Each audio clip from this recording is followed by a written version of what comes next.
Now let me share. Now, who knew you can't share and record at the same time? Learn something new today. So we are recording.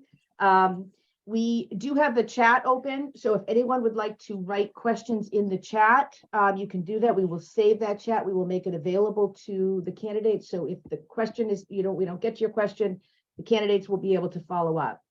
We've also asked the candidates to put their contact information in the chat, so you also can reach out to them. We're trying to be very respectful of time. We do have some constraints, for everyone's schedule, so we're going to try to keep to our schedule with this packed agenda. Let's see. So in a few moments, we are going to hear, as you can see from this slide, we're going to hear from the select board. We have one member here and two that sent us videos who weren't able to attend. Megan will go through that.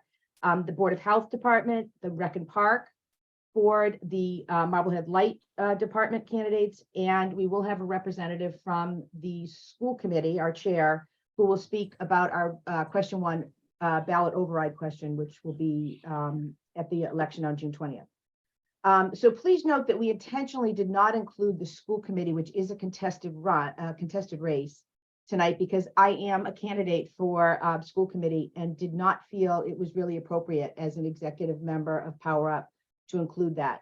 So we will ask you to please reach out directly to the candidates if you're looking for more information on school committee. So Megan, I'm going to turn this over to you to introduce our guest speaker, Jamie Belsito.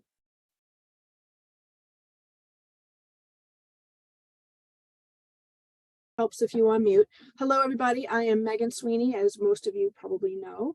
I am a founder and executive council member, along with Nellie Nell and Veronica Miranda, and of course our Jen Schaffner.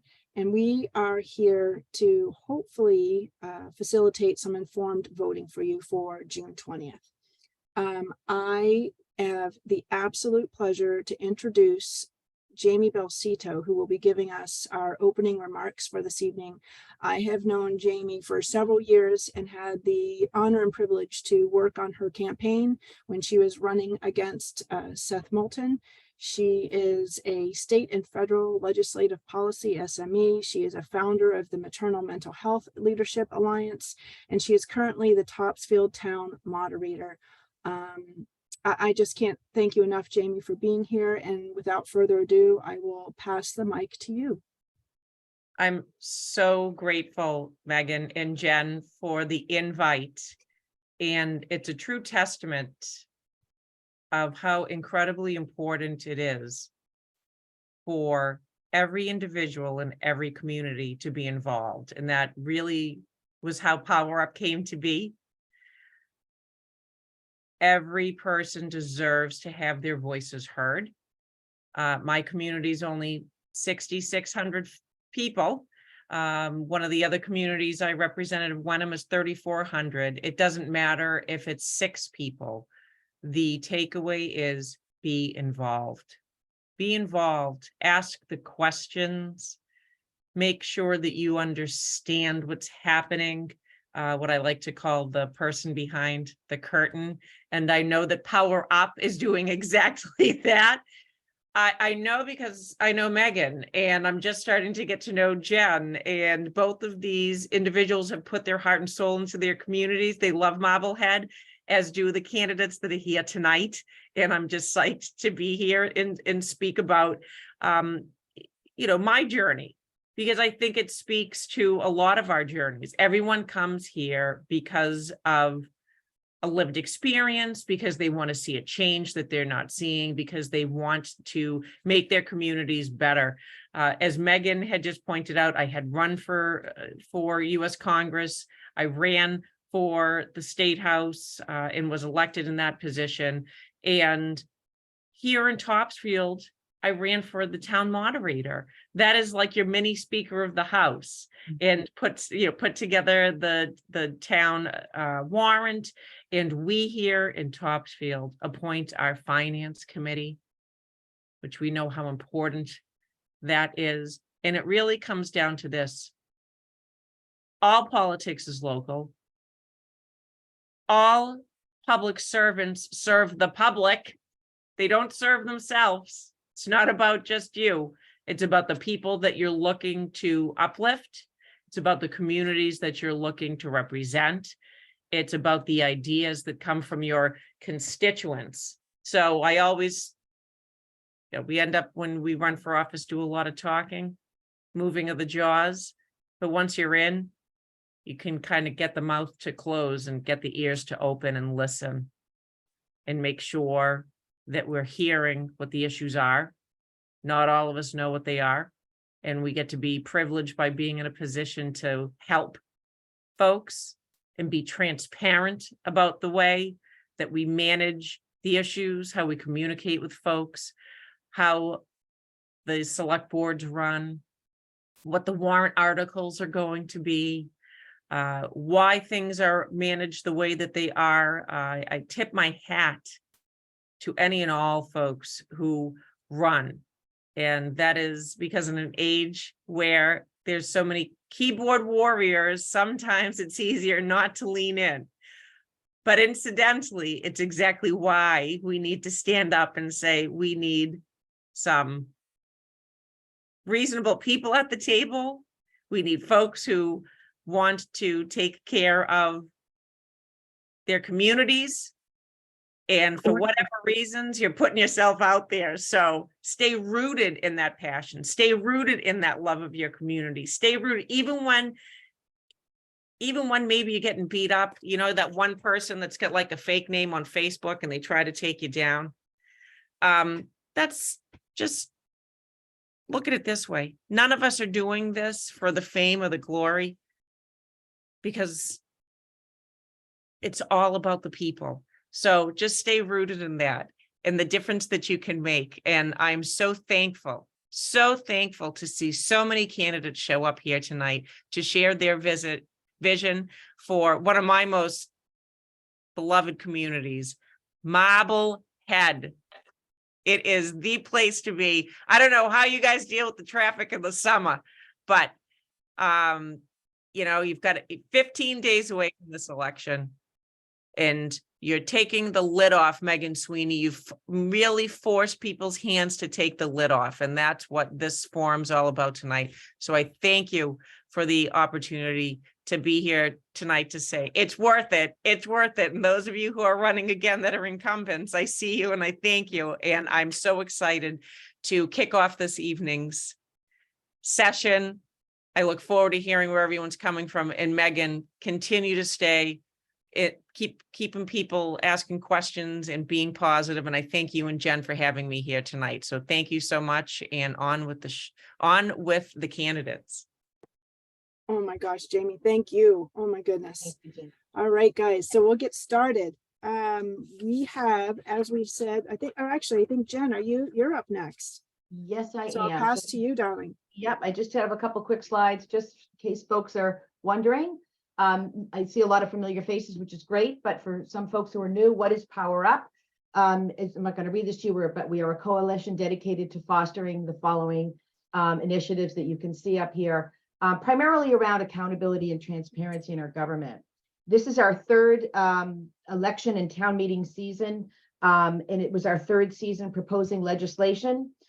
This year, we did establish a town meeting commission, which we brought together individuals from the community at large, and we worked together to draft articles for the warrant. And we were very excited to see on the third night of town meeting that all of our articles, I believe there were 7 in total, passed, and it with almost everyone voted in favor. There were 2 or 3 hands that were opposed to some of ours, but all of the articles that we worked with folks were. Remember the lithograph of Ted Williams that was signed? I don't have it. Lisa, can you mute yourself? Lisa. Sorry. They all passed, and they were all based warrant articles based on accountability and transparency in government. So that was very exciting. And we've had a lot of impact. I just talked about our legislation. We focused on bringing new candidates and perspectives to the town, and just focused again on inclusivity, trying to focus on unbiased media coverage, and really just having folks feel involved and being able to speak up and, do their civic duty, which is to be informed voters. So that's what we're trying. That's our goal here. So I'm going to stop sharing for a moment, and I'm going to turn this over to, I'm going to keep sharing, right, Megan? Hang on. Sorry, folks. Over to Megan. We'll get this right. Okay. There you Megan. go. All right. Thank you, Jen. Thank you so much for everybody again for letting us into your screen time for this evening. Town elections are in 15 days, and there's so many issues and thoughts and considerations that are really up for grabs. And I think it's really important that we bring forward leaders and candidates and leaders who are able to navigate all these many priorities, because they're literally all priorities all at the same time. Within that, these same leaders have to be able to establish innovation while not leaving behind the rest of us and our inputs. As Jamie said, like, not forgetting that you need to listen to the community members and their concerns and issues, because every issue impacts individuals differently. And that's really important to remember as we go forward. We have invited the candidates here tonight for Select Board, Board of Health, Recreation and Parks, the Lake Commission, and also obviously we will talk about the ballot question. We're going to start off with the Select Board, and this evening we have Brett Murray live and in person, well, in Zoom world, in person. Unfortunately, as parents and grandparents and caregivers know, the June is an incredibly busy time for parents. So Erin Noonan has a school commitment tonight, is not able to make it. And unfortunately, Alexa had a death in the family. So we will start with Brett and we will pick his brain, and then we'll move on to recordings that both Erin and Alexa have provided. And without further ado, Brett, it's you and me. All right. And everybody else that's here, I'm going to be watching later on. Well, we'll pretend it's intimate just group. you and me. So lots to talk about. You thanked, you were incredible at the League of Women Voters, and I know you've had lots of opportunities or other opportunities to engage. I think a lot of people have been focused in talking about finances and budgeting and plans, and we've been at a level services budget for, probably better than I, a decade at least, right?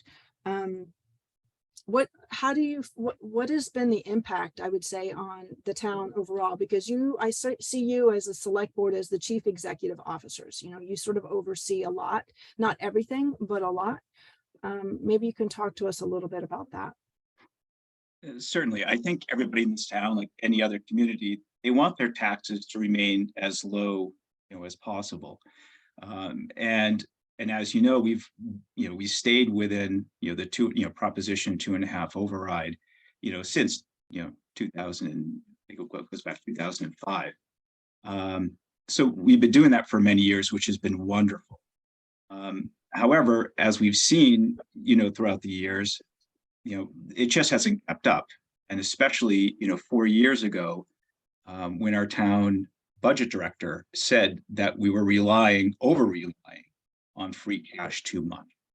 And at that point, I think that was the tipping point, that the way we were administering our budget just wasn't sustainable. And now here we are doing a gap override to get us through until we can truly do a deeper analysis to get, what the town really needs in terms of its finances and its budget. So that's where we're at. And I think that's what we've led to.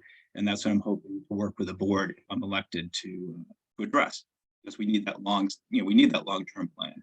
Absolutely. And pretty much when you are elected, we'll think positively for everybody, right? When you're elected in June, you are going to have to hit the ground running. We're here now. There's, like you said, we've got the gap funding. but we need to start our planning now. What do you see as a timeline for when you're elected? I think it's going to have to start, initially at the first meeting. I think we're going to have to at least basically put the town on notice that we're going to have to do things differently. We're going to have to start, like you say, we're going to have to, do that work. And then obviously have conversations with the town administrator and again, our new finance team, determine what we're going to do in the priorities.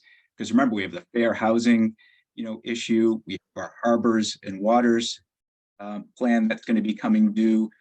In addition to, we also have our net zero plan. We have all these different plans, but we're going to have to put that into play.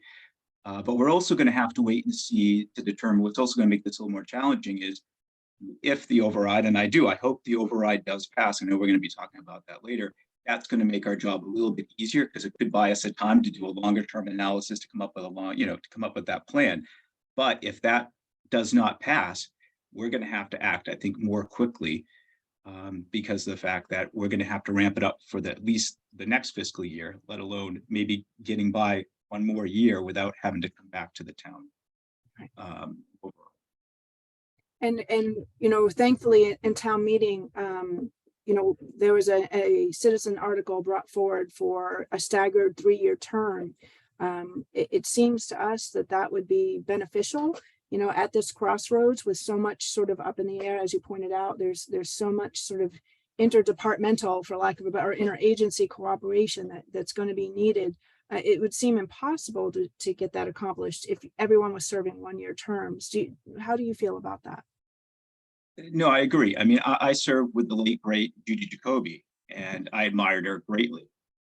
Really was a servant leader. She listened to people. I came on when she had already served for about 15 or so years, and whether it was with Tony Sasso, Jeff Shelgren, or John McGinn, the 3 town administrators I worked with, was always in their office asking. So just in terms of informational, understanding what the position is, how it works, even somebody who really was a full-time, select board member, still after, more than a dozen years on, didn't know the job. And so it takes time. And I think having that staggered 3-year term is going to make it easier, for the select board, because one, you're going to have that rotating schedule, like the school committee, like a lot of other boards here, where you can start and actually see some things through and set, the next group up for success. So I think that 3-year term is going to be very critical because, as Jim Zitz and others said, you're not going to have to campaign, literally, a couple months later, because, as soon as the election's over, you're really campaigning 2 times in 1 year for the job, one leading up to it. And then you got to start about 3 or 4 months prior. So I think that 3-year staggered term is really going to allow the board, members to do more work, long-term, bigger, focus more on the town. And again, focus on getting reelected. Yeah, definitely. It would seem so, I hope so, but, I know there's going to be a lot of work. Like I said in the beginning, like you're going to have to hit the ground running. There's so much going on. So thank you for that. I wanted to also remind our guests that if you do have questions, feel free to raise your hand and or drop your questions in the chat. We will do our very best to answer them. We don't want you to feel that you can't do that. Please be comfortable in doing so. If we run out of time, we will save your questions in the chat and make sure that you and the candidate that you're looking to question are connected. So just a quick reminder there. How do we establish Marblehead as sort of the destination? We are the destination for boating, and that is, and for the beauty of this town for sure. But there's a little bit more, I think, that we need to be a destination for. And the first thing that comes to mind is the innovation and innovators, development, and how can we, or broadly, you don't have to go into a big detailed plan, but how do you see us being able to do that? What would be a good sort of starting point maybe for establishing us that way? I think we really need to have the Chamber of Commerce, come in front of the board, more regularly. I think we need to have a better, sense. What do those community members think? The various businesses and even businesses that aren't. I think we really need to start building those bridges a little bit more, and have those hooks, because again, we're not a through community. We are a destination. Swampscott, Lynn, a lot of the other surrounding communities, people go through them and then might stop on their way to work to grab a cup of coffee. Here, you either you're coming to Marblehead because you're excited, you want to come to this awesome town, or you're really, really lost. And so we want people to come here. And I think it's also going to be creative working with them, what we can also do in terms of parking. I think one of the challenges in this town, is parking. And how can we work with the chamber, perhaps run some kind of shuttle or trolley? I know we do during the the festival of arts, but maybe there's some other key weekends where we can allow parking at the community center, the high school, to allow people to come in, or encourage citizens to bike or to walk downtown versus taking a parking spot that might allow somebody from out of town. Right. I think it's those type of things that we're going to need to look at, and I'm open, because again, I don't have all the solutions to any of these issues. That's what's great about this town. We have a lot of smart people, and and we're just going to have to. We just need to listen and hear what people say, and that to me is a sign of a good board, a board that listens and willing to act on those suggestions, not just from the 5 of us at the table, but from our community, because our community does know. Definitely. Well, great. Well, thank you very much. We're reaching that 15-minute mark that I wanted to give you and Aaron and Alexa time. I just want one more set of or request. If there are any questions, shout them out. Not literally. Raise your hand. But if there's not, then we're going to move on. I think, Brett, if there's anything else that you want to cover, we can. Otherwise, well, thank you so much for the opportunity for at least a quick conversation with us. And we wish you all the best on June 20th. And everyone, make sure that you get out and vote, please. All right. All right. Thank you. Jen, you want to cue up the videos? Yeah, I'm going to do that right now.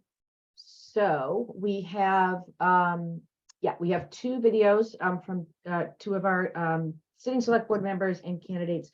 So the first one I'm going to play is Alexa.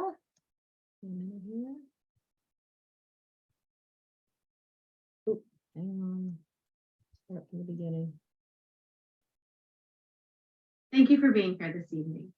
In order to move forward with many of our initiatives, such as the net zero and the harbor mitigation plan, we need thoughtful and up-to-date financial plans. The town of Marblehead is facing a structural deficit. A yearly level funded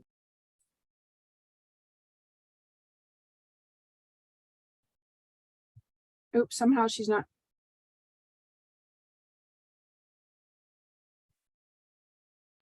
Is that working okay?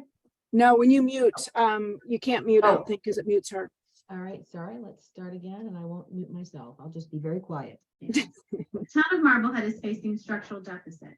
A yearly level funded budget practice eventually led to a reduction in services. The cost of running a town continues to skyrocket. The Massachusetts Department of Labor Services highlights the dramatic increase in costs to municipalities over a 20-year period. Marblehead is called upon to provide increasing and expanding services without a dramatic increase in revenue sources. The select board must continue exploring options for strategic smart growth outside of taxation. Towns are facing rising inflation, healthcare and energy costs, labor shortages, and supply chain issues. The need for upgrades to technology and cybersecurity are necessary yet costly. ClearGov, a financial software program, was adopted and will allow for more efficient, effective, and transparent financial reporting. But there is more work to be done. It is imperative town governments complete comprehensive planning. Furthermore, those plans need to be updated to meet the new challenges and necessary initiatives.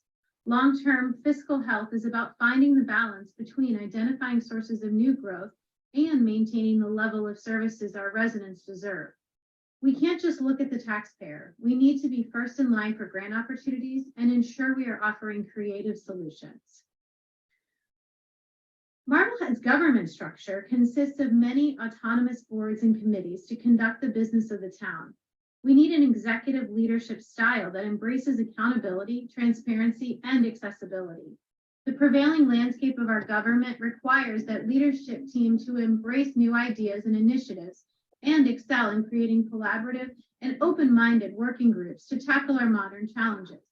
We need a multi-tiered approach, starting with professionals and systems that can execute and then evaluate outcomes. For example, comprehensive planning, including looking at purchasing supplies and materials that will help facilitate a process that leads to funding opportunities. We need to analyze our projects in a holistic way. That requires a team collaborative approach now more than ever. If we wanted to establish and want to establish Marblehead as the destination, we need to start with fiscal strategies and comprehensive capital planning, followed by more creative economic development. We presented a multi-year pavement management plan last year and followed it with comprehensive sidewalk, lights, and tree plan this year. These two plans will be connected to ensure we are maximizing taxpayer dollars and enhancing our community. We need to actively address our harbor and energy costs by advocating for sustainability work to reduce our costs, complete projects, and access grants. We need to not only actively support our existing businesses, we need to welcome new businesses.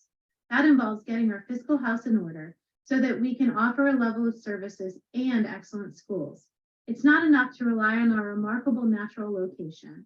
We need to seize economic opportunities to ensure Marblehead remains a treasure for years to come. Thank you so much for being here this evening. I appreciate your time. Thank you. Okay. Thank you to Alexa in absentia. So we also have a video, which I'm going to show now from Select Board member Erin Noonan. And just as a note to self, so we had asked the candidates to and Select Board members to keep this to about 3 to 4 minutes. And Erin has a lot to say, and we love to hear her. It was about a 10-minute video that she submitted. So we thought, in the interest of time, that Megan and I spent some time listening to it today. We're going to show like the final 3 minutes, because we actually have a theme going here between Brett and Alexa and Erin in her last section here, talking about businesses in Marblehead and attracting businesses. So we're going to play the last 3.5 or so minutes of Erin's video. The full video of both of them will be available on our website, will be available on the recording. So just wanted to make that everyone aware of that. Now, Megan, note to self, now that we're live and recording, I can't do the theater. I can't get to the theater button. So I'm going to continue. I'm going to play it. Unfortunately, I can't blow it up. At least I can't. That's all right. I'm afraid. It works. We can, as long as you can Resolve it. hear them. I think that's all that matters. Everybody understands. Okay, so I'm going to start. It should be queued up to start right where we thought was the best part for it. Oh, no, hang on.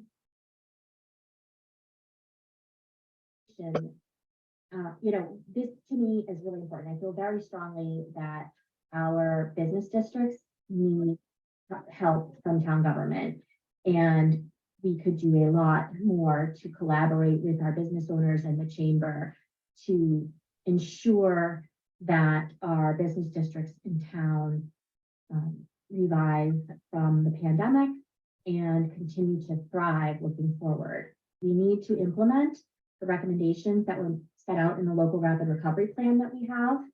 I feel very strongly that this is essential to keeping the character of our town by ensuring the vibrancy of our business districts, our shops, our restaurants and bars.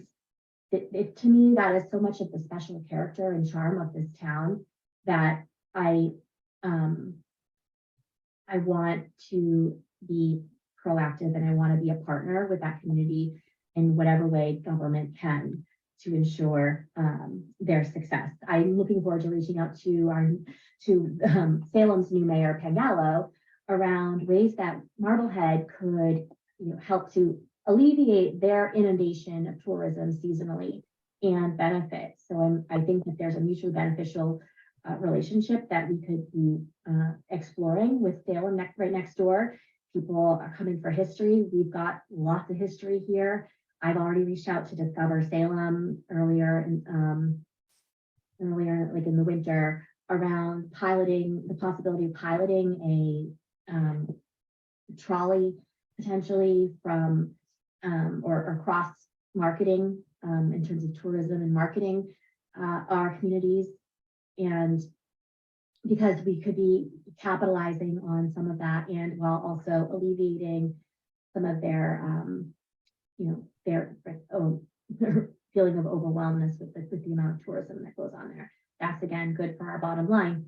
And I hope that I have hit on most of those questions. I'm always available. You can email me at moonande@marblehead.org. If you have questions about government or feedback and input, I'm happy to respond. I do try to respond within 24 hours when I get my emails. And I would really be honored to have your vote on June 20th. Thank you so much for your time. Okay, All right. great. And we Well, also have, let's see, Nate has joined us, Nate Burke, yay, and Adam Smith just jumped in. So I think we have all of our candidates. Yay. Excellent. All right. If you're ready, I think we'll just transition right over to the Toms, Tom and Tom, for our Board of Health set of questions. And if they're ready, then we'll get started. You see everybody? All right, we'll talk a little bit, Tom and Tom. I will go back and forth. I'll start with Tom McMahon, just because he's been here before and done this, and we can sort of transition back and forth between the two candidates if that works for you guys. Are you Fine guys with still me. on? Is that good? There's Fine Tom. with me. There you Yep. go. Thank you, sir. All right. And McMahon, you're there too? Yep. You got your perfect. All right. Talk a little bit about, I know there's, it seems to be sort of two parts to the Board of Health. You've got the public health part where you talk about the infrastructure of support that's needed to address mental and physical health, public health of the community, but then you've also got the transfer station to manage.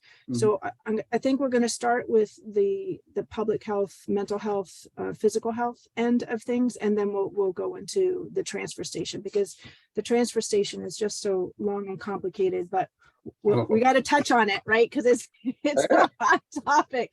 I know. All right, so Tom McMahon, the CDC has a statement that says the public health services provide a framework for public health to protect and promote the health of all people in all communities. Can you explain to us a little bit of what Marblehead has in terms of its framework, and it, where we succeed and maybe where some changes could be made to better support the idea of public health? Okay, so I'd say we succeed in implementing state and federal guidelines, and where we could improve is certain areas, like you mentioned, mental health and even physical health. Mental health, we're very dependent on the counseling center, which is, I think, correct because they are the professionals. So we give them a certain amount of money. I think it's about $60,000 every year. And obviously they have a massive backlog right now. Last I heard it was like 200 people. And the scary part is that 70% of them are kids. So, and now we're also at a fiscal deficit where, they need money to hire professionals, but we don't have the money to support them. They did a very good job of requesting ARPA funds, which have so many guidelines around them that they could use that money to fix their building and then use that money they would have used for that to hire people, which is great. But we need to find better ways to maybe cut costs in some areas of the Board of Health that we can direct there to help with that backlog, and also find ways to alleviate it in ways where money isn't an object. And my way there is promoting physical health, which was massive for me. I grew up in the public school system in Marblehead. And when I discovered physical fitness when I was about 15, 16 years old, it changed my entire life. I was that insecure kid, and I'm not. And so we have so many resources around here. When I was a kid, I want to say it was even free, but I'd say at most it was like $5 a month to go to the JCC, and they really promoted it with the teenagers and stuff. And we all went, and it was like this cool sense of community. And so I'd like to see, and I know Brett's touched on this before about how our website isn't great. I'd love to promote some of those things on our website, maybe work with Marblehead TV to do little links in there where you could see just how many physical health options there are in Marblehead, because there's way more than anyone would think. You know, you have Leah McGowan teaching jujitsu, which is great. You have the JCC, you have the YMCA. Our YMCA is spectacular. And then you have all these, Drew down at Achieve Performance. He was a huge part of my life growing up, and he doesn't even know that. But He does now. Yeah, he does now if he's watching. So promoting these people and showing the options, and probably working with schools so that parents think that that their kid maybe is struggling a little bit. If we have a central area where you can promote these things, maybe that's one area when there is the backlog and we can't quite get to helping them in a professional way, we could point them in that direction to the parents or whatever, be like, hey, why don't you check out these options? And then it's really working with those people to get good videos, them providing good information, and possibly discounts, especially for kids. So Thank you. I think we Thank you. definitely step up in that physical as a way of supporting mental, but mental, it really is the counseling center, and we got to figure out how to do better to support them. And I should say also, they do have events, and we do a pretty poor job of helping them advertise them. I've shown up to some of them, and it's pretty low turnout. And they do have some cool little raffles and stuff. And yes, we could do a lot better job doing that on social media or anything like that to help them out. Great, thank you. And Tom Mazzaro, the same frame or same question for you as well. And if you need me to repeat it, let me know. Let me respond a little bit to the counseling center, and then I'd like to talk about the big picture. I was state school health officer as well as chief medical officer in New Mexico, and one of my roles was to try to support the kids, vulnerable kids in schools. I had a great research assistant. He and I wrote a grant that actually brought $10 million to improve the mental health services in the public schools of New Mexico. Massachusetts is not New Mexico, there's no question about that. But there were some guidelines. One of my concerns about the counseling center is it's competing for its professionals in a very tight market. The pandemic has increased the desire to get mental health help across the board. So that I don't know the numbers, but I suspect the counseling center is competing with private insurance and out-of-pocket payers for those providers. We need to figure out perhaps a way to get some assistance for the counseling center. And there might be different ways of looking at it. I think we have to take a multiple solution approach. One, we might be able to get partners from the environment, universities around us, trainees, mentors, that sort of thing. Two, one of the things we did in New Mexico is we used our grant, and we could certainly write a grant here, certainly within Marblehead or with communities around us, to try to get some money. We paid, we helped repay student loans for practitioners. Say, for example, if someone were willing to cover a full-time role in the counseling center dealing with the kids that Tom mentioned that are waiting in the queue, well, then you maybe give them some student loan forgiveness. Those that might be in school, you help them with tuition. You look at ways of making up for, I would guess, that Mass Health, which is the Mass Health is the Medicaid system here. They probably don't pay an equivalent rate to the clinicians that are taking care of the kids. Maybe we could do something about that to help to make those people more competitive. So that's my take with my experience in dealing with mental health challenges in another place, at least. In terms of the big picture between the Board of Health and the Department of Health, basically they say the same thing. They're in to promote the health of the community. but what both of them do, there's a sort of a synergistic relationship between them. The department is operational and the Board of Health is an oversight board. But the issue is that they are both looking at the same thing, and they're looking at, they're checking boxes that were determined outside of Marblehead. Yeah. There's not a customization that can take place. And most of the source of that is for the past several decades, public health areas have been pretty much dependent on NIH and CDC for the boxes that they're supposed to check. About 15 years ago, shortly after the Affordable Care Act was passed, I'm going to move into the second question about the CDC, if that's all right, and then I'll back away. Absolutely.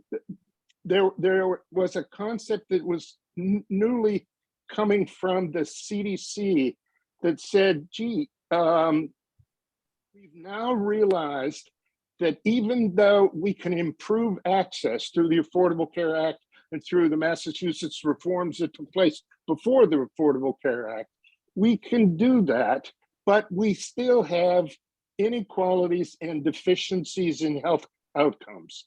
And so what has to change is that local boards have to become the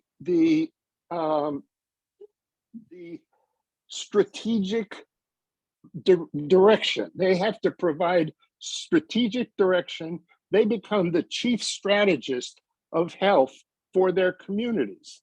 Now, they can't do it alone. The second component of what's called in the literature, Public Health 3.0, is that in addition to become the chief strategist, the local public health groups have to work with their communities. They have to develop partnerships, develop relationships. I'm a pediatrician. I want to help the adolescents who are struggling. If I were elected, no matter how sincere I was, I can't do that alone. But I will reach out to the schools and work with the schools, work with the students, talk to the counseling centers about the people that, and maybe together we can put together a multidisciplinary, multifactorial approach, which overcomes the problems that we've had before, that the CDC dominated boxes that we check are not granular enough for Marblehead. So I think we really want to develop a public health office that is in tune with the community, the uniqueness of the community. And we focus on those things which are most crucial to the community. It will take more data. Yeah. And I could go on. There's a youth survey that is done for all high school kids in the state of Massachusetts. Asks 100 questions. It gives us it could give us lots of information. Unfortunately, unlike most states, Massachusetts only does a small sampling of the kids. It samples 6,000 kids instead of 180,000 kids or 200,000 kids that are in high school. But we've got to find a way that robust data that gives us insight into the kids and to the, I'm talking about kids, but it's the same for, I'm a senior too, so I play both ends of that deck. Yeah.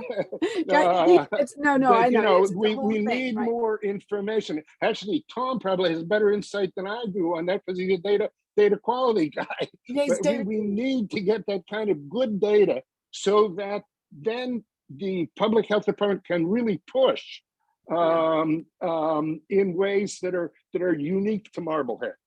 I like that, Tom. Thank you very much. I think just in the essence of time, I'm going to jump over to just if I'll give you, Tom, a break and switch back to Tom McMahon.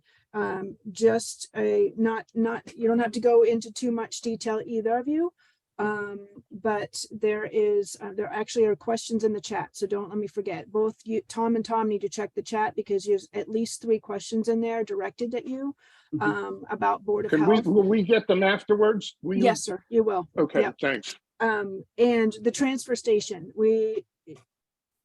it's been unfortunately been sort of overhanging. There's millions of dollars that we have as taxpayers provided. It's not complete. Tom McMahon,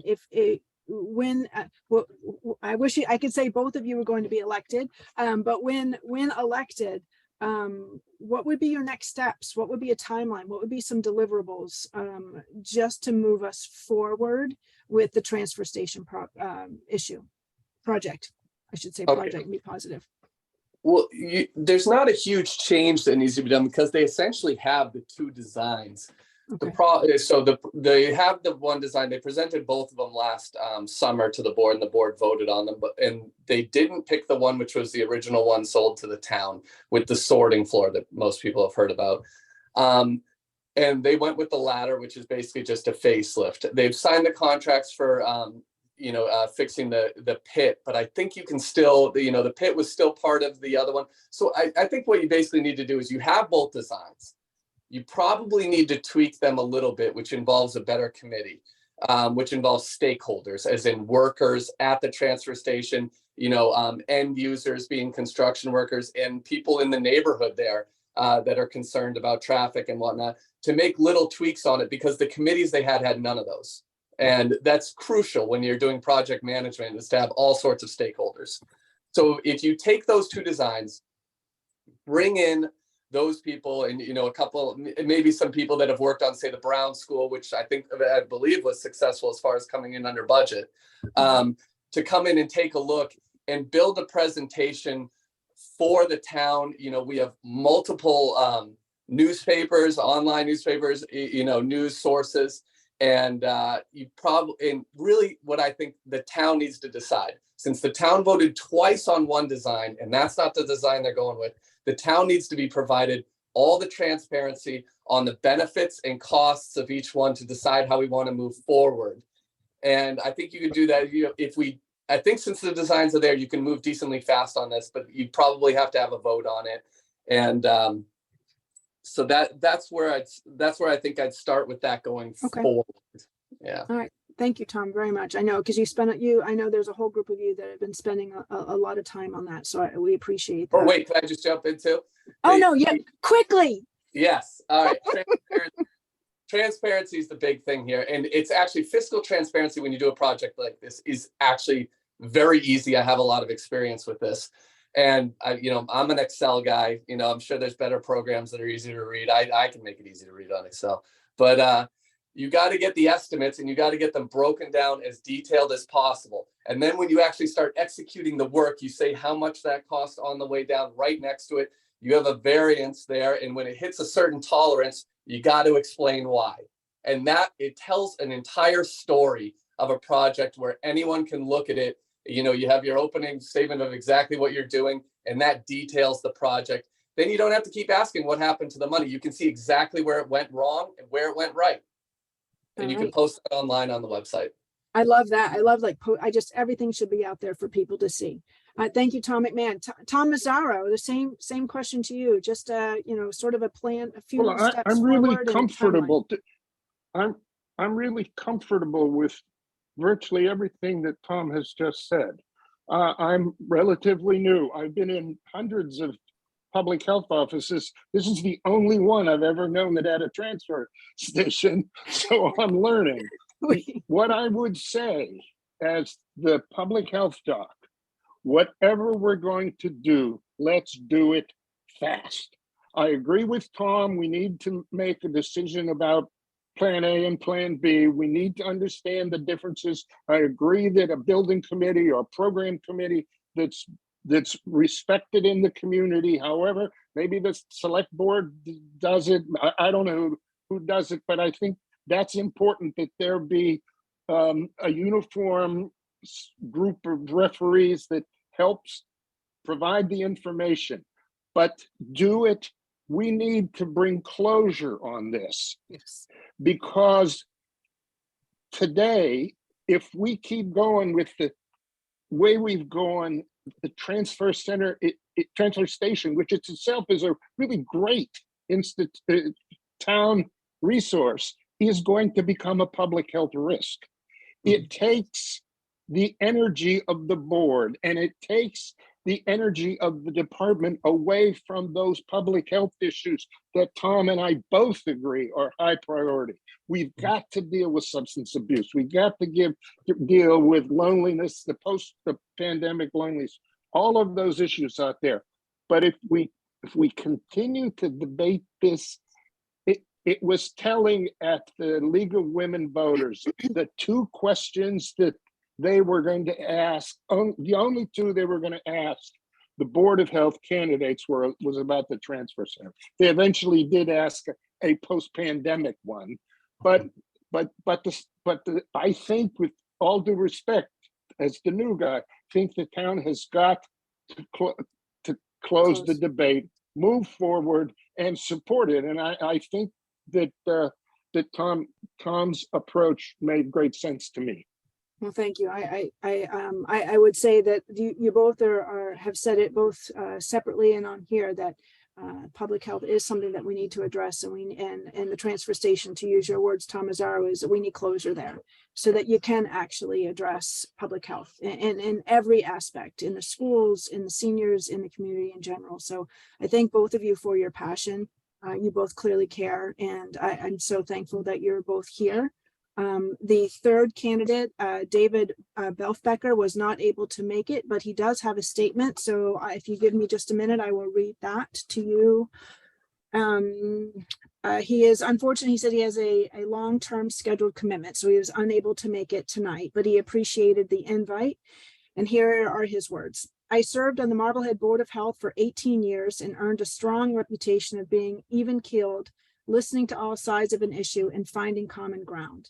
Those who know me are aware that I do not hold grudges. I am very even-tempered and do not work in attack mode. I am not a one-issue candidate.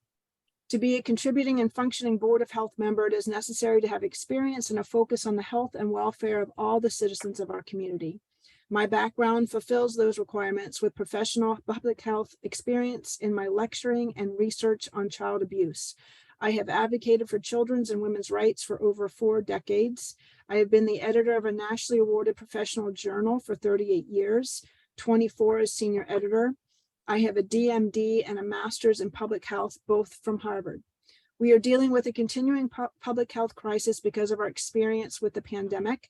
The level of anxiety among our seniors, families, and especially our children is not diminished. I feel that we must continue cooperation with social services agencies, the schools, and our counseling center professionals. The search for grants and public funds should be a priority.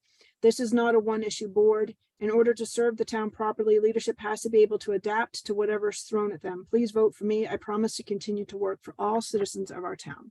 And that was, again, David Belfbecker. All right. And again, questions, drop them in the chat. Thank you so much. But we're already running a few minutes behind. So if there's nobody raising their hand, I think I'm going to move on to Rec and Parks. And Jennifer, do you want to take over, or would you like me to continue? It's up to you. Muted. That's up to you. I don't have the question, so. Oh, then I'll do it. It's fine. All right, okay. Yeah. I'm feeling all right. I thought maybe I need a break, but I got the adrenaline rush, baby. Let's go. All right. We have Larry and Shelley here tonight. I'm so glad to meet both of you. I've never met either of you, and I'm so appreciative that you're here. So thank you. We will talk about, again, budgets, because that's on everybody's mind. So not to harp on it too much, but you two have been part of the level services budgeting for probably a decade, and it clearly must have an effect on some of your services and on your mission. To quote, enhance the environment and quality of life for the residents of Marblehead. And I do really enjoy that mission very much. I think it rings true for what your department does and what your board does. Could you possibly touch upon the impact or effect of a level services budget, and then talk about your fiscal year 25 planning? Unless you have a preference on who to go first, I see Shelley. So Shelley, I'll pass the baton to you and let you speak to that.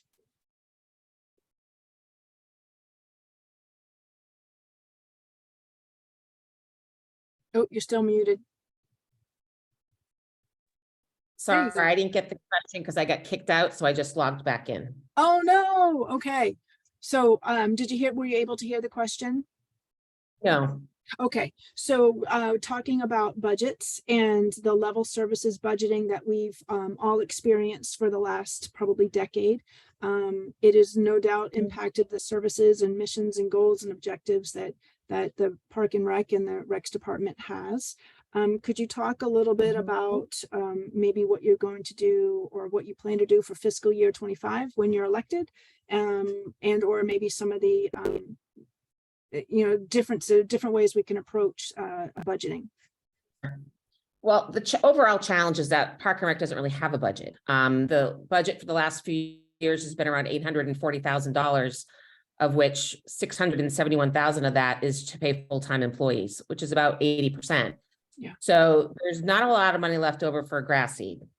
So it's pretty amazing they've been able to do what they've done with such minimal resources. And that from my research, it looks like they have adhered to the requests of taking, making cuts 5% and, over the last few years upon the requests of the town. I do know over the last, since the assistant superintendent got hired and someone that's been a recent consumer of their services, because my daughter's 9 years old, they have grown a lot in their programming, which is helping obviously their revolving fund, which is helping fuel some things. As far as the FY25 budget, I can't really, because there's no way I can get any information. I have read budgets, not a line by line down. I can get the budgets that are, posted in the town meeting books and things like that, but a real true line item budget, I can't find yet, but it's not accessible as easily as you would think. I will say my background before I left corporate America, I've dealt with up to $20 million budgets. My area of expertise was dealing in efficiencies and streamlining. So I'm not too scared of an $874,000 budget. Alternatively, though, I think what ultimately has to happen is the department's going to have to rely on itself to make its own money, aside from without relying on the taxpayer. So I think at this point in the time of the town and what's happening is that it's time to really get everyone behind the Consumer Preservation Act, which will allow taxpayers to get up to 30% of return on investment. It's not a long-term override. I can explain it in detail. In fact, my letter to the editor for the Beacon is going to have that all laid out. But that money has to go to historical conservation, open space, or parks and recreation. In Marblehead, what that would equate to is about $370,000 a year of matching funds from the state. That's just match. It's not a tax increase. It's a surcharge on our current 10% tax rate for residential taxes. By my math, it would be like the average homeowner would have a surcharge on their taxes of about $90 a year. And then that historically would be matched about 30%. It's gone as high as 56%, as low as 18%, but generally speaking, on average, you get a 30% investment on. Oh, I think Shelley's having some technical difficulties. Shelley, if you can hear me, maybe. So what that would do would allow, the Net Zero Board and Park Preservation all long budget. What? You were having a hear little me? audio glitch. Okay. I have all my bars, so I'm not sure why. So what it would just allow all of these boards, historical, preservation, conservation, park and rec, is to really put a long-term plan together, because we're going to have our own money and it's separate from the town budget. So I can say you can borrow against that money at low interest rates. You can, and it allows just a lot of opportunity, so you can really make a huge difference without to taxpayers.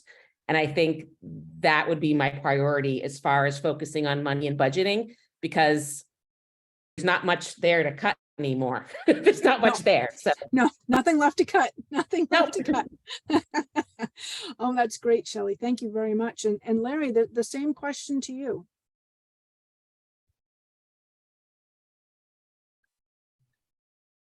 Is he still there? He's on mute. Oh, Larry, take yourself, where are you? There we go. How's that better? Ah, that's better when we can hear you. Yeah, thank you. Thank you, Megan, for hosting this discussion. I agree with Shelley that the numbers I've been told are about the upper 800,000 for the budget for Rec and Park. And as she said, I totally agree that the majority of that goes, something like 600,000 of that goes for salaries. So there's very little left for supplies, for materials that the town needs to do things.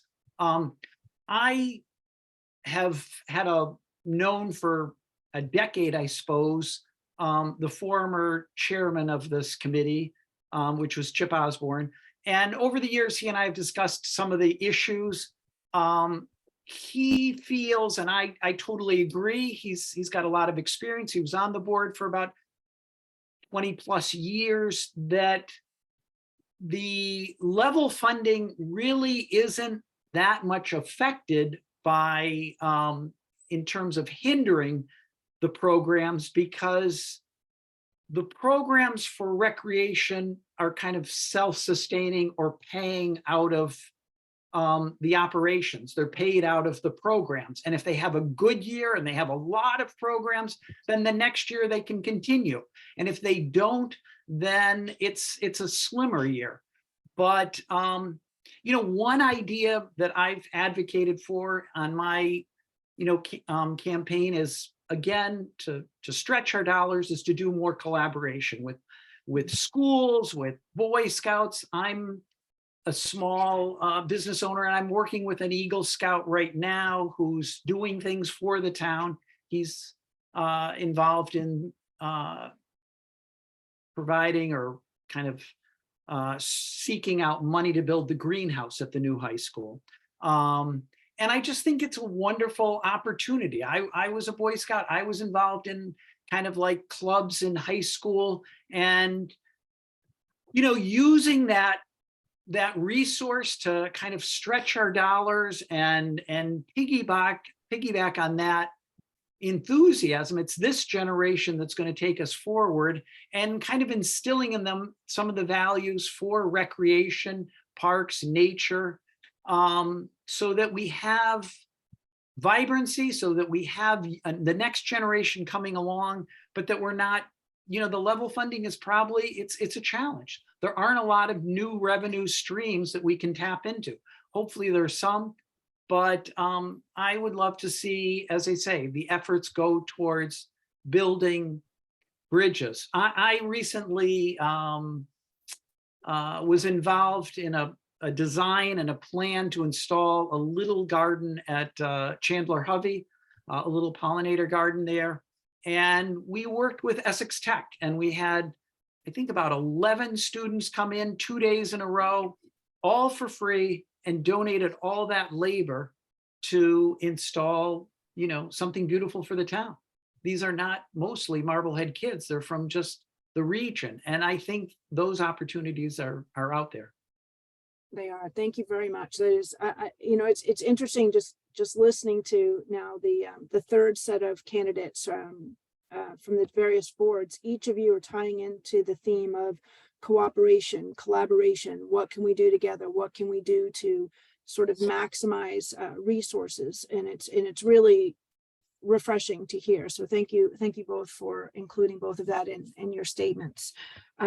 Shelley, if we could go back to you in just a minute, is I'm not sure people really appreciate it. I know I didn't until I started asking questions, was about your parks responsibilities. You have a pretty big piece of property, or several pieces of property to manage. Did you have a few things that you'd like to say about that in terms of net zero planning and green initiatives? Well, I could make something up, but I'm just gonna be honest with you and say, Larry's gonna know a tremendous amount more about green, plantings and organic things, like, it's just, that's gonna be his area of expertise.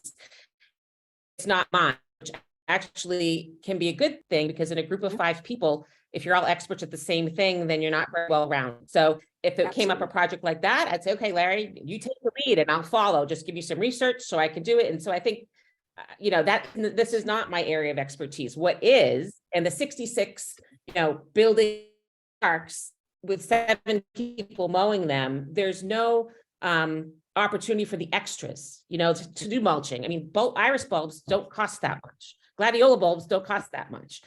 There's ways that we can maybe, as Larry said, collaborate with our landscapers in town and say, okay, you have village school and they get to put a sign up. There's ways to do that. That doesn't cost a lot of money. As far as net zero planning and all of that, the way I would be able to support that is by getting this the Preservation Act I just spoke of, because a couple of examples looking at what the roadmap is, a couple of things were more energy efficient buildings, planting trees, changes to historic buildings to make them, more energy efficient, and putting solar on public housing. If we have that extra money, that's just for the 4 of those groups that the government can't touch, or the town can't touch, it's ours to keep. They can't take it away.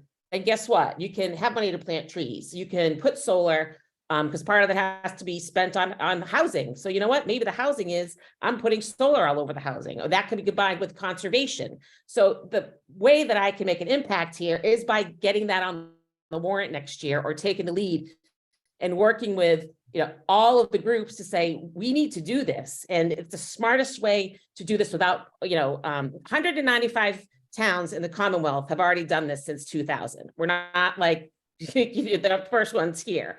So that I could impact that, really, my only asset. No, it's a great asset. Don't minimize that. That's a fantastic. No, I just want to say that, Larry could probably talk forever on greenhouse gases, as I can't. That's all right. It's all right. No, you've got the budget and the numbers and the CPA. That's wonderful. So Larry, I'm going to switch to you and talk a little bit about the parks part of the role. Okay, well, I want to just acknowledge Shelley. Thank you for those kind words. You did a great job on your portion, and you know a lot more about the rec department than I do.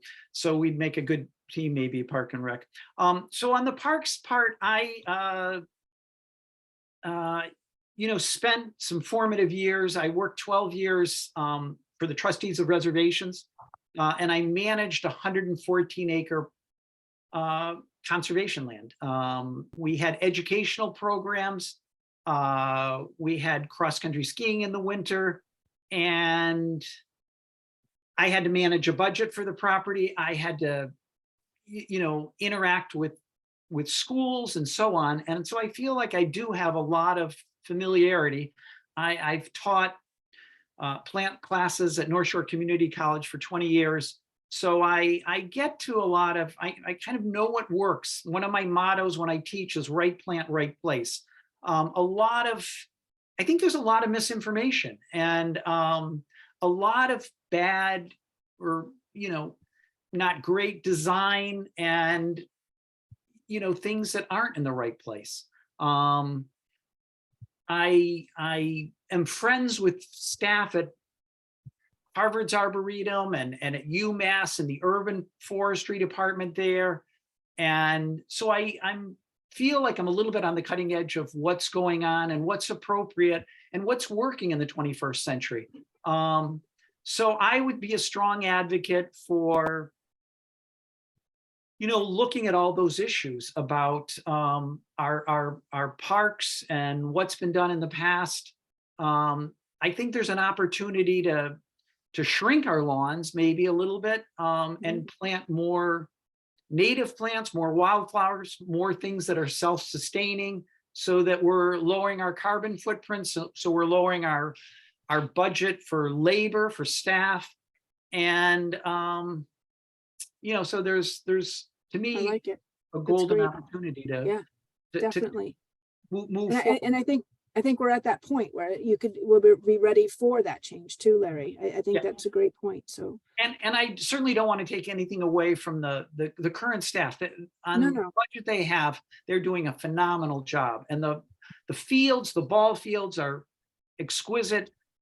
We have the first and oldest, organic athletic field program in the country, and it's a leader. And again, that's due to Chip Osborne and Pat Beckett many years ago, 22 years ago, they instituted it. And it's just a remarkable success story. It's a is. model for the whole country. I think it's amazing what our boards and departments have accomplished, given, how little or restrictive their financial resources are. So thank you. And I hope I need to remind people too that there are 5 seats open, I believe, on the Rex and Park board. And because they, like the select board, have to run every single year. But I believe there are at least seven candidates running. So there's options, and Larry and Shelley being one of them. So thank you both for being here. And I love all of your good ideas and your energy, and appreciate your time. So thank you very much. And we do have questions in the chat for you. I just want to make sure we're running a little behind. I just want to sort of make sure that everybody gets a chance to be heard. So check the chat, or we will save it so that everybody can connect with you. Thank you, Shelley, too. Thank you. Thank You're you. welcome. Thank you. I think next, the Light Commission, who's been waiting so patiently. And Adam made it. So thank you. You got to see the concert, I hope, Adam. Was it a concert? Is that what you were doing? Your daughter? Charter school music extravaganza. Ooh, is Miss Smith still there? She was running the show. Okay, so my 31-year-old had Miss Smith when she was at the charter school. She's amazing. Her talents are just amazing. So great. I'm glad you're both here. And Nate, I haven't seen you in a while. Lovely to see you. Nice to be here. Thanks for having me. Of course. And sorry for the little bit of delay. There's just so much to cover.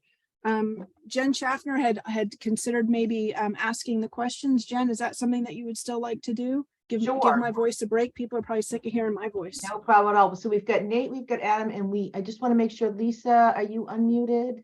No, Lisa, everybody's mute. Looks like they're Lisa there. Now she is. Okay, great.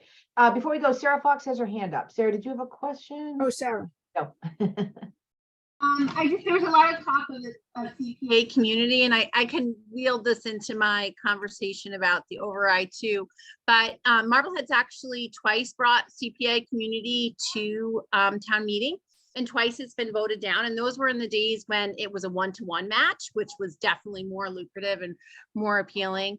And ironically, some of our current select board members lobbied against being a CPA community. And one of them, I believe, was the chair of FinCom at the time, and also did not support us being a CPA community. So while it's definitely, a great way to go, a good thing to look at, it's another revenue stream. We turned it down as a town when it was a 1-to-1 match. And now that it's a 0.3-to-1 match, I wonder, how one would get that through town meeting when we weren't able to, and it was so much more lucrative. That's a good point. Thank you. It might be that we need select board members that kind of look at extra revenue streams. I don't know. I just don't understand it. I mean, I'm glad you told me that, because I'd like to get some more information on that. It is dumbfounding to me why you would not want a return on investment on your tax dollar. Yep. Like I don't know. I just it makes no sense to me. And I am not like a big tax person, and I'm all about putting in efficiencies before you raise taxes and making sure everything is done the right way before you do that. But we're going to need historic preservation in Marblehead, and everything that goes before, when we did Fort Sewell, that could have been paid through this. Instead, we're doing a warrant to raise taxes. I don't. So anyways, I just think, we can get some people on there that are a little open-minded and go at it one more time. I think we have to try, because it just makes too much economic sense. I mean, and I just wanted to make the point that we have looked at it twice, and Catherine Martin, I know, is someone who constantly talks about it. She does a lot of work with this in other communities, and has always questioned, why haven't we had support widely on our select board to kind of get this through. But Also, well, my sister, who's on the Housing Authority in Shrewsbury, which is the town I'm from, was the head person to get this through there. So I have her playbook. Good. And And so that's, that that's, could just be, that would be good to know, Shelley, for sure. And, Yeah. and I sit on the Marblehead Housing Board, so I'll follow up with you on that. So. okay, perfect. Yeah, like to- I'd be willing to listen to you too, Shelley. So regardless of the outcome, let's make sure we stay in touch for next year. That could be its own topic for a Yeah, talk on that. Absolutely. But I'd like to move on to the light department. So Yes, we please. do have all three members. I had explained this earlier, or Megan had explained this earlier. We do actually have two separate races. It is a little confusing. We have a race for a regular 3-year term for the Marblehead Light Department, which Lisa Wolf is one of the candidates who's here tonight. Her opponent is not. And then we have a separate seat, which is for a 1-year unexpired term. So it'll be a 1-year term to then be open again for re-election. And that is Adam Smith and Nate Burke. Do I have that correct? That's who's running for that seat. So 2 races, 1 candidate you can pick out of the 2 for each race. So we're going to move on to the light department. So I'm going to, you had received questions earlier, candidates. I'm going to sort of combine, I think partly in the interest of time, and I think it makes some sense. The first sort of 2 bullet points that is going to ask each of you to talk about what the Marblehead Light Department is doing or can do to help reduce the cost of electricity for low and lower income or fixed income residents, and also to help offset the cost of electrification for lower and fixed income residents. And just by note of fact, we all think of Marblehead as an affluent community, but we do have, fixed income and lower income folks here. As I said, I sit on the Marblehead Housing Authority. We have residents there who are low income, and we have many, many seniors in Marblehead who are living on a fixed income. So if you could, and we'll sort of go round table, talk about what the Marblehead Light Department can do to help offset the cost of electricity and electrification. So I'm not sure who would like to start. Lisa's holding up her hand. We'll grab her. She made a movement. It's Lisa. I made a, I know, I'm a teacher. I should know better than like to make eye contact. If you, but so here we are. Thank you all for coming. It's really a pleasure to be able to share my ideas and enthusiasm for this position with all of you. So if I can first talk about rates and cost more generally in a way that affects everyone, not just low income people, and then I'll talk about specifically about low income people. So everyone's rates went up this winter by about 30%, and that's because of volatile gas prices. We have a significant exposure to natural gas in our electricity supply, and for reasons that we're all aware of, natural gas prices skyrocketed, and so we had to raise our rates to accommodate that. So one really important thing that we need to do in general is to decrease our exposure to fossil fuels and natural gas, specifically by adding more carbon-free power to our portfolio. And that's something that the board that I joined is very different from the board that I'm on, that transitioned in the last election. So I joined a board where I was the sole minority voice, and was pretty much sidelined for the first 2 years of my seat. But in the 3rd year, the balance of power shifted, and since then we've really made progress towards increasing our carbon-free supply. First of all, we added a significant amount of nuclear power, or voted to add nuclear power, which will come online in a couple of years at a lower rate than the spot market rate that we're paying for about half of our power. And we also just passed a motion to accelerate our rate of adding renewable energy and carbon-free energy to our portfolio. So our current goal is by 2028, we would like our power supply to be 70% carbon-free. And by 2032, our goal is to make it 85% carbon-free. So those are fairly well aligned with the Green Marblehead Committee's goal of being carbon free by 2040. So that's one thing, big picture that we need to do is reduce our reliance on fossil fuels. And of course, that's also helping us meet our carbon-free, our town decarbonization goals. Another really important thing that we need to do is decrease our reliance on peak energy. So there's a certain period of the day between about 5 and 9 p.m. Every day, but especially during the summer when it's really hot and we're using our air conditioners and a lot of electricity, rates skyrocket by as much as tenfold during that period of peak demand.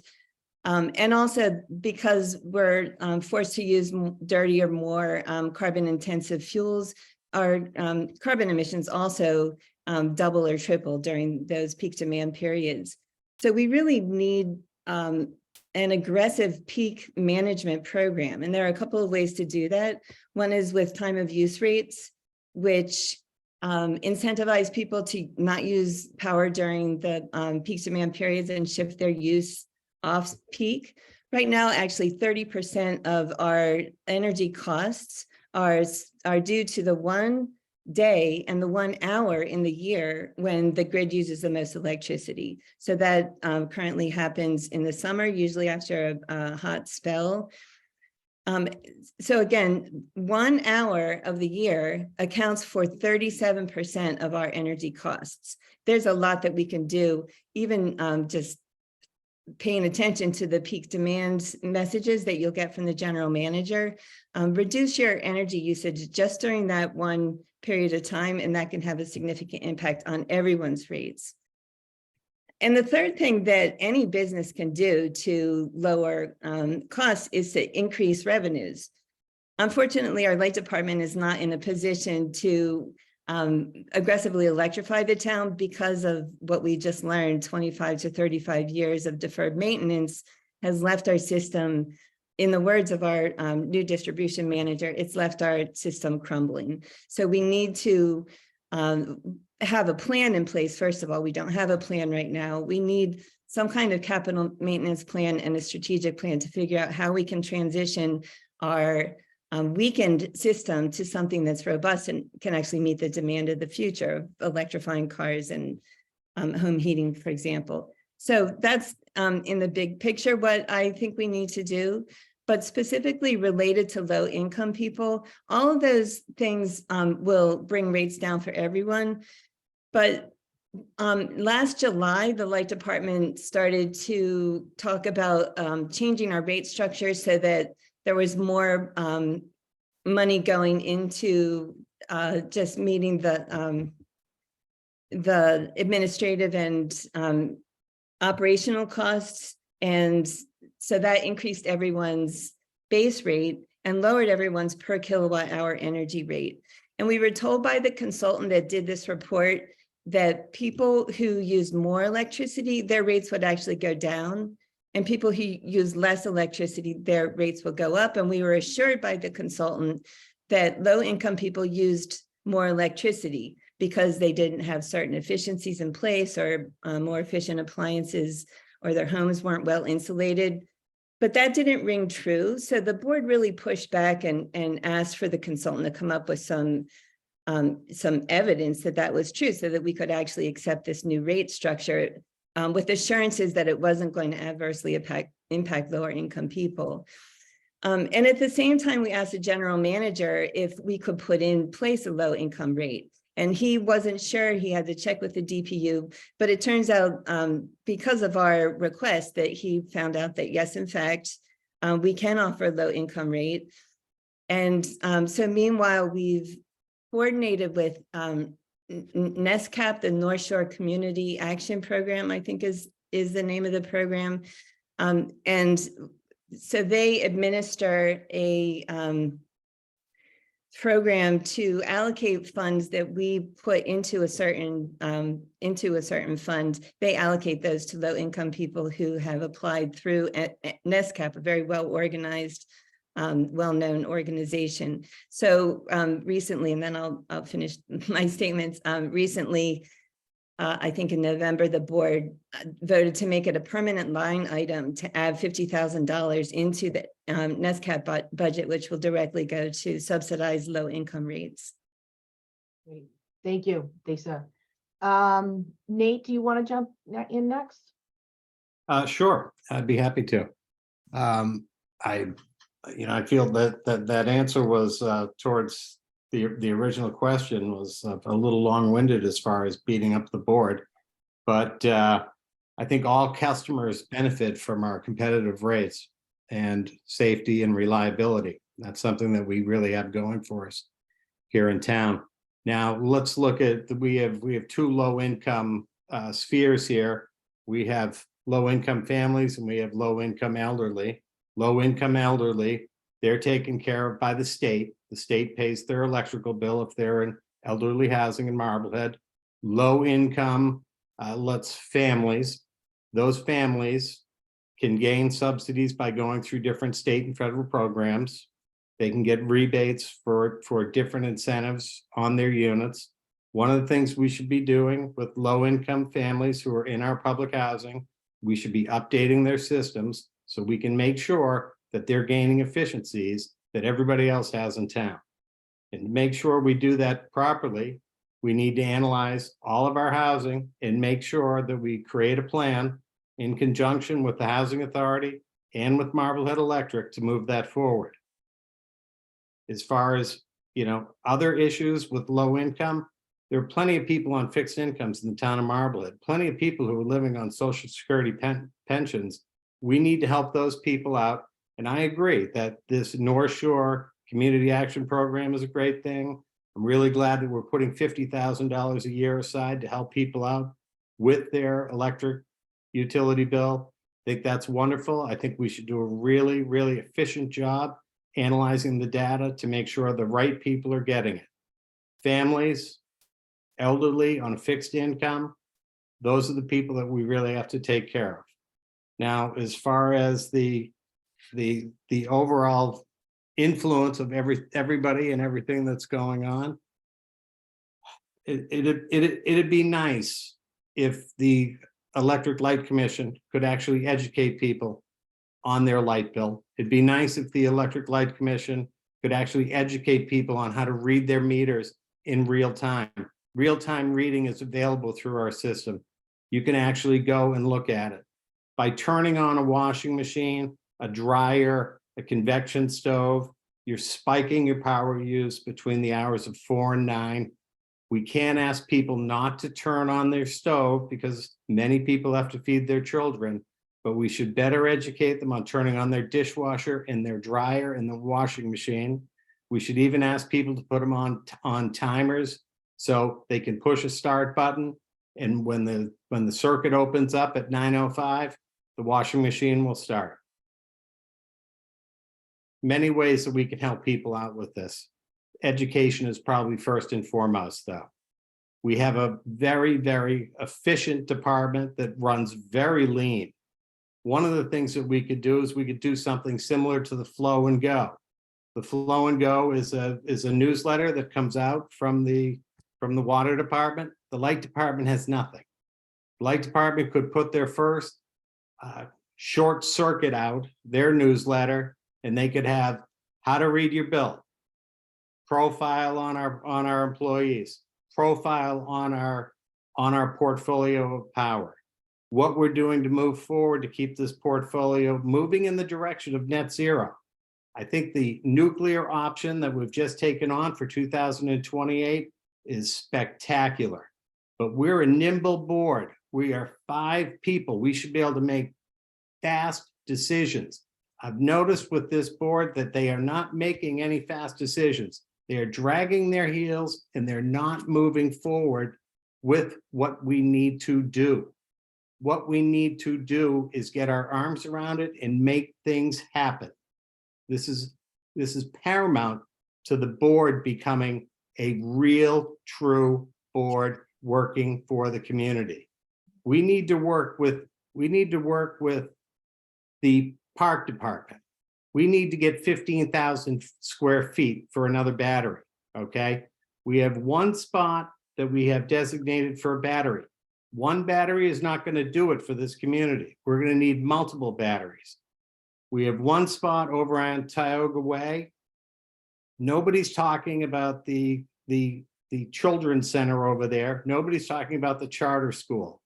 No, we need to talk with water and sewer. We need to look at the 70+ acres we have on the Swampscott Road across from Lynn Sand and Stone that has access to transformers to move power from over there, either from solar or turbine generators, vertical turbines, not wing turbines.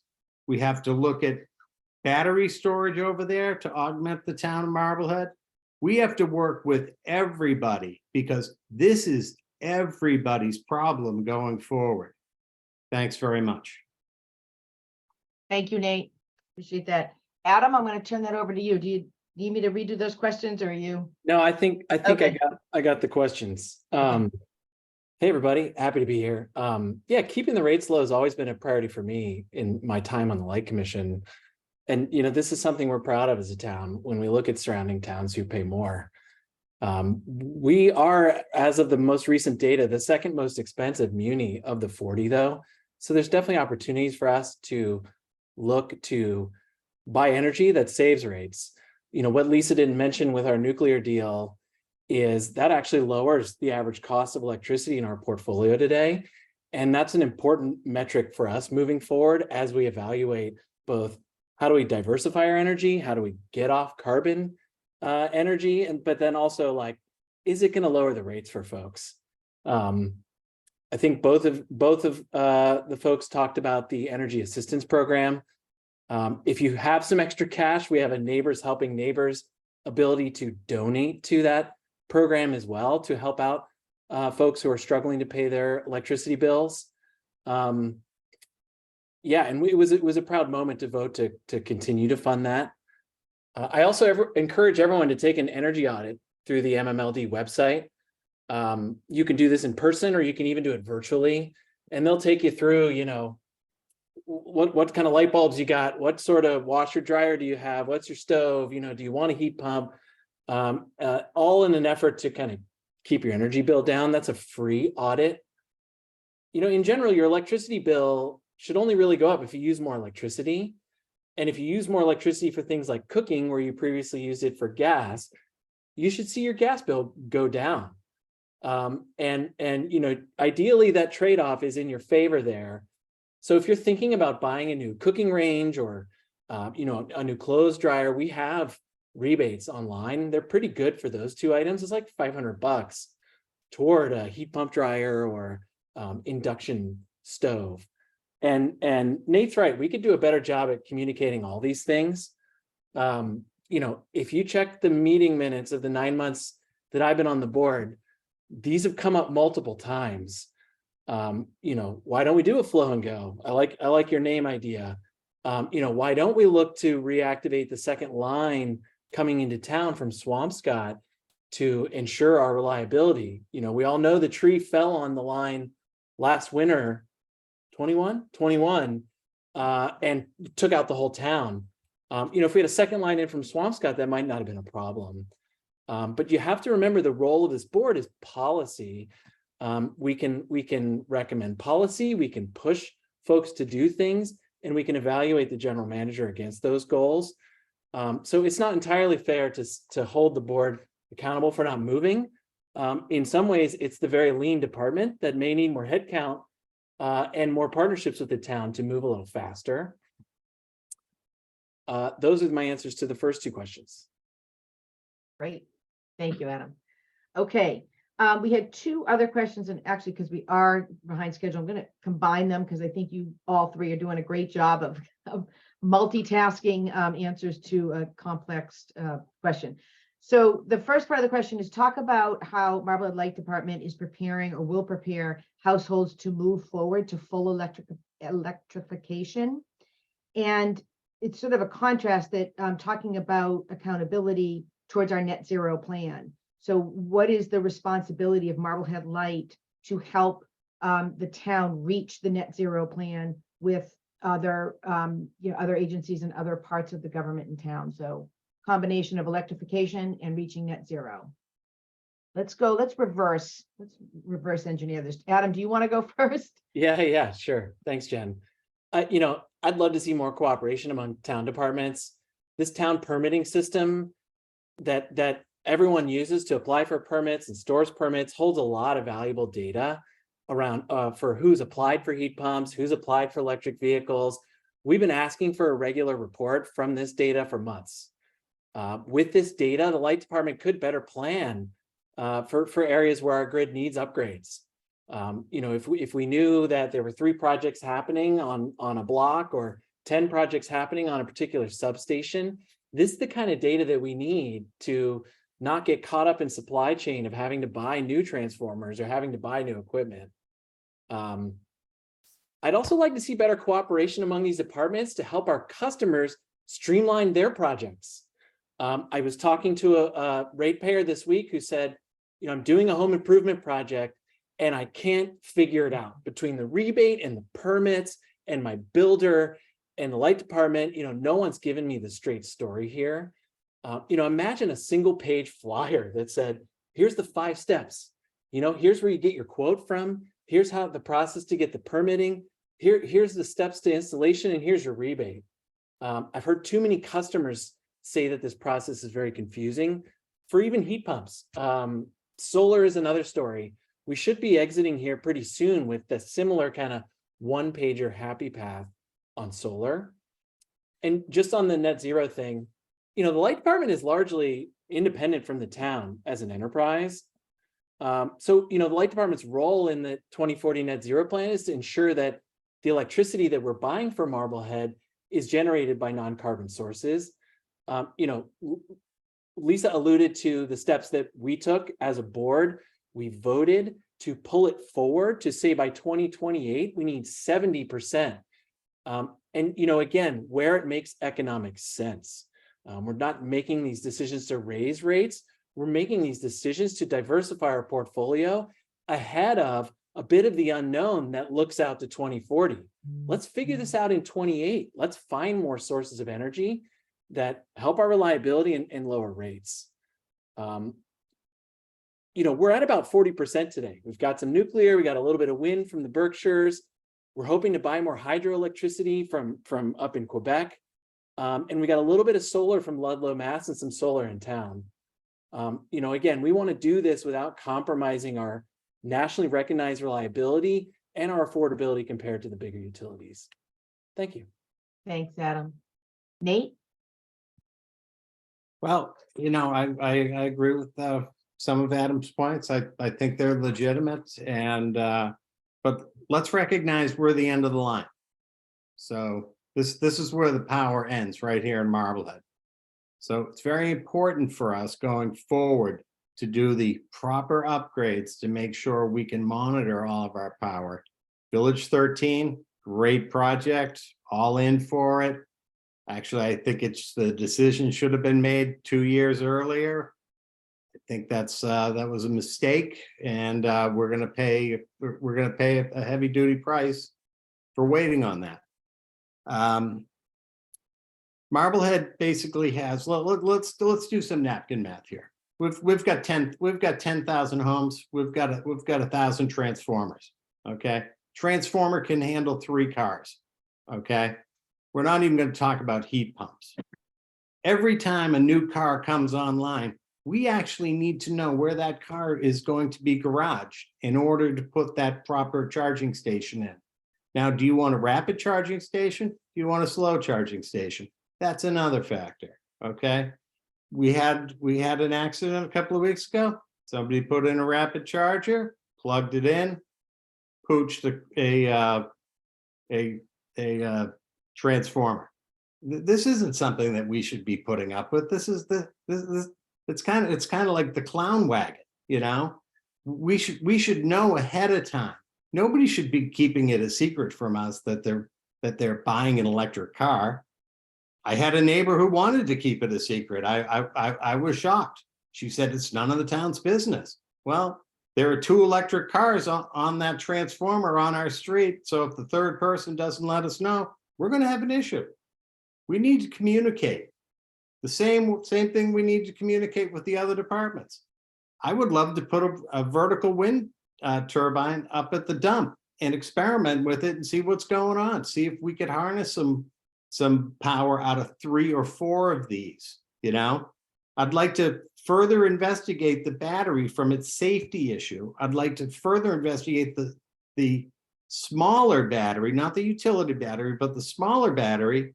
So every solar house in Marblehead could put one in to add to our virtual power plant. We need all these little things. It's very small adjustments that are going to make the big difference going forward in this town. We need to generate more solar power. We have less than 1% of our houses in town have solar power, okay? We have one house that's net neutral, okay? One. We should be well ahead of that curve. We have people with serious money in this town that could have invested in solar tiles, in new construction. I'm horrified to drive by the Mariner and not see one solar panel on that building. There's got to be 80,000 square feet of roof up there. There's not one solar panel on that entire project.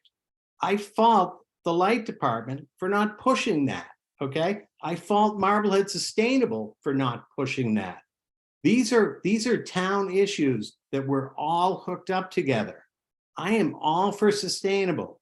I want to be as sustainable as possible going forward, but we need to work together to get there. We do all the schools in town and all the town buildings that are available will still be below 4% with solar energy in this town. The advantage is maybe we could take some of these solar projects, we can integrate them into a utility size battery, so we can utilize that utility size battery when we're having a peak. We have to remember that utility size battery also doesn't have any transmission costs coming into town. So it's cheaper energy, no matter how you look at it. The industrial size battery is a solution going forward, but we need to prove it, and we need to get the fire department on board to make sure that safety is paramount. Thanks very much. Thank you, Nate. Appreciate that. Lisa, I know you put some comments, just let folks know she put some comments in the chat, but why don't you? Yeah, thank you. Well, first of all, Nate, thanks for the shout out for being the first net zero home in Marblehead. I hope some of you had a chance to tour my house at the Green Homes tour that Sustainable Marblehead ran a month or so ago. Yeah, and I agree. We need to communicate better with people about if they are going to be adding an electric vehicle, they need to understand what the consequences are. And they also need to know that the grid may not be prepared to support that. And again, I think the fact that the grid isn't really ready to support the doubling in demand that's anticipated when we fully electrify cars and heating, that was an oversight of decades of commissioners and boards that just that took their eye off the ball and weren't paying attention to making sure that the grid was ready for this this electrification. But I also want to say that in July, I joined the Green Marblehead Committee as the representative from the municipal light plant. And that really is the nexus of the departments working together. That's the goal of the Green Marblehead Committee, to bring departments together so we can be planning projects like solar on schools and EV charging stations around town. You know, any kind of municipal project requires planning. School projects. The library is now putting in a diesel generator for lack of communication and planning. It doesn't make sense for the library to be using a diesel generator for backup. But so I look forward to the work the Green Marblehead Committee is going to do going forward, especially now that the town is planning to hire a sustainability coordinator. And that person's job will be largely to be integrating plans among departments and making sure that that communication is happening effectively. I currently work as the Town of Wellesley Municipal Light Plant Sustainability Coordinator, and that's largely my job there. I work with the town sustainability coordinator very closely. We're always planning projects that go hand in hand between the town's goals and the light department's goals. So I know that it's possible. I think Marblehead is still a little bit siloed, but we're definitely moving in the right direction. And I'm really optimistic about being able to move our net zero decarbonization goals forward. Great. Thank you. Thank you very much for all the members of the Light Board.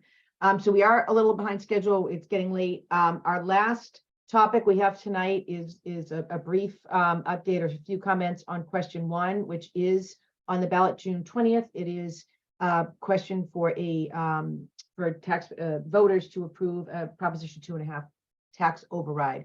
And we have Sarah Fox, who's the chair of Marblehead School Committee, who's going to speak to that briefly. Go ahead, Sarah. Thank you. I'll be quick. Essentially, I think everyone here has kind of done a little bit of my work by explaining how every single department in this town is underfunded. And every single department in our town basically is constantly robbing Peter to pay Paul. So right now we're looking at a Proposition 2.5 override question 1, where I'm sure many of you know this is different from what we've seen in the past, like the Brown School, where that was a debt exclusion. The Proposition 2.5 will raise your tax base forevermore. And the 2.5% increase that happens annually in your assessment will be compounded on that. That being said, what this one will cover is our over-reliance for many years on free cash has led us to a point where we no longer can even maintain level services. This doesn't add things. This literally just, for lack of a better term, keeps the lights on, and brings us towards that march of stopping our sustainability on free cash. The Department of Revenue identifies free cash as not a revenue source, and at least not to the level we use it. And Marblehead's been using it a little over 10% of our budget each year. So this will help offset that. Normally in this situation, we would like to talk about what you'll be getting extra with this, and there's no extras. This literally just keeps us level funded. It's actually slightly less than level funded. The school department will still be reducing some positions even with this override. If the override were not to pass, we would be reducing fire and police by a couple of positions that are currently vacant. We would not be able to fill those, which, if we had officers or firefighters go out, we would have no way to replace those. On the school side, some of the cuts will be 33 positions, including, at the top of my head, just to name a few, 2 science teachers at the high school, a librarian at the middle school, several special education teachers, a lot of our support staff, as well as freshman sports. So the cost to taxpayers, the average home is roughly, to break it down into, a daily cost is roughly about 70 cents a day. So I'm seeing, how can we help? Yes, there is a group. There we go, Kathy. Thank you very much. There is a wonderful group in town of volunteers that have called themselves Vote Yes. Kathy's, I think, connected you here with them. They're the best people to work with to kind of, if you're looking to be part of a Get Out the Vote. That's not my role. My role is, to answer questions on what is the impact of a vote yes, what is the impact of a vote no. So if anybody has questions, I would love to field those. And I think that's probably what I have. Thank you, Sarah. As always, really the last 2 years, I think you've been out banging the drum and educating us and telling us what's going on from the school side. So we really appreciate that. We want everybody to know that we did invite because Sarah is the chair of the school committee. I think just about everybody knows that. We did invite the chair of the select board to come and present the town's sort of perspective on this position. And unfortunately, we did not receive a response. So trust us that we need the money, I guess, is what I'm hearing Sarah say. I don't know if anybody else would like to comment. Brett Murray seems to be the most appropriate person to comment because he is running for select board, but I don't want you to put you on your spot either, Brett. So.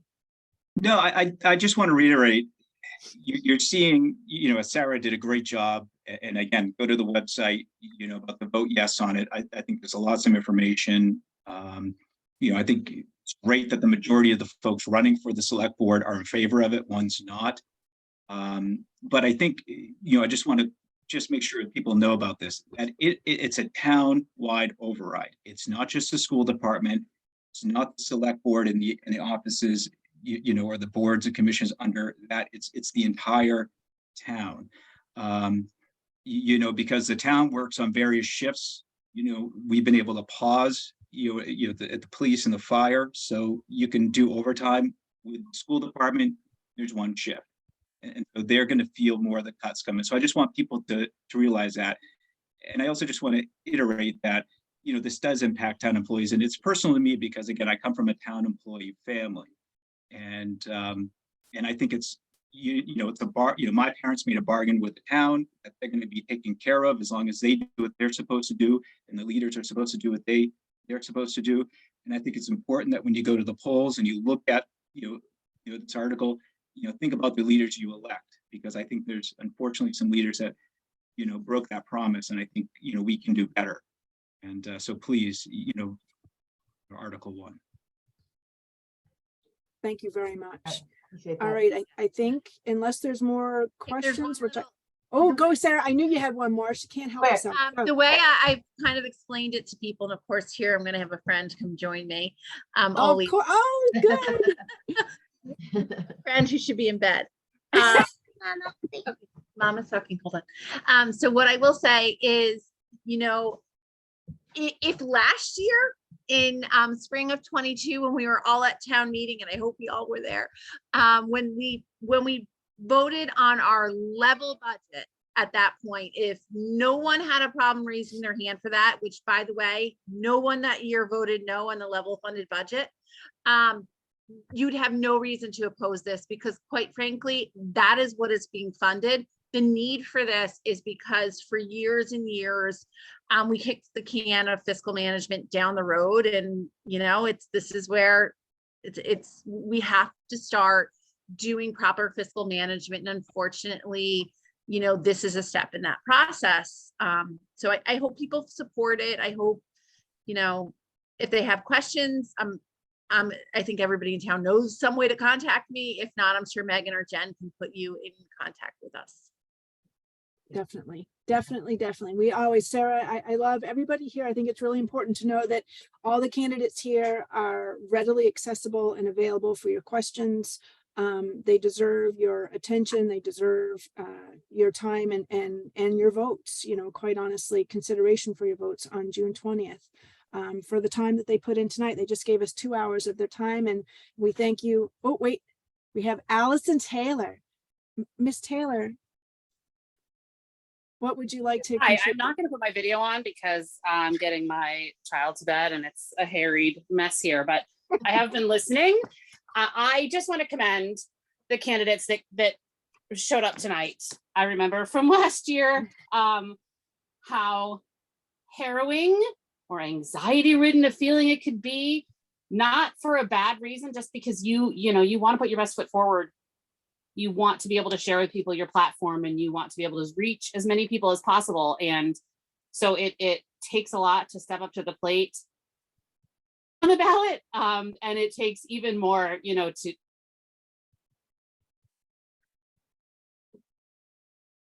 You lost you and there. share your thoughts. And so I just want to, commend all of someone who was there last year. Certainly commend you, and you luck. Yeah, that's it. Oh, Thanks so thank much. you, Allison. And thank you, of so course, much. as always, to Power Up for having these forums. I can't say enough how important they are, to have these discussion type forums where really we're allowed to go back and forth and just, communicate and just talk. It's a novel thing, isn't it? Yeah. Thank you, Allison. Allison, thank you very Thank you. much. Awesome. All right, folks. Oh, All right. Sarah Fox, quickly. Well, really, really quick. Sarah. I know that we're not doing. Oh, school she could have let me be committee last. I I know. know, no, Never, she had never. to get the last word I in. know we're not doing school committee tonight, but I just want to put it out there. You know, there is a school committee race. There's 2 seats open.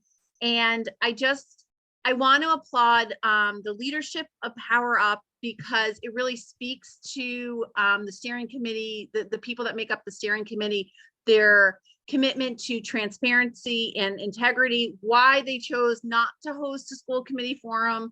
However, like I said, I'm an open book. If people want to talk to me about their thoughts or what my thoughts are, I'm happy to have the discussion. It's a really important race. I'm deeply, deeply passionate about our schools.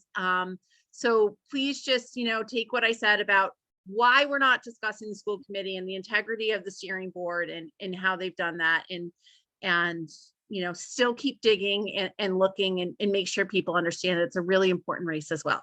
Thank you. Thank you, Sarah. Thank you, Sarah. All Right. right, I think we're good. I think we're good. I know I'm exhausted. Everybody else is exhausted, and we've all done, I think, a great job of being heard. And I hope, I wish the very best to all the candidates here. I sincerely wish all of you could win. But I'm just so proud that you put your name in the hat. I can't, like Allison said, you're very brave, and we applaud your efforts and your commitment to our town. So thank you very much. Your next step is to vote June 20th. And I hope you do that. All the candidates need help. Meet and greets, letters to the editor, signs, like everybody needs a sign in their yards to remind people to vote, and to hold signs on election day. So be sure to contact your favorite candidates and support them and applaud everybody. So thank you very much for being here. Thank you. Good night. Night, everyone.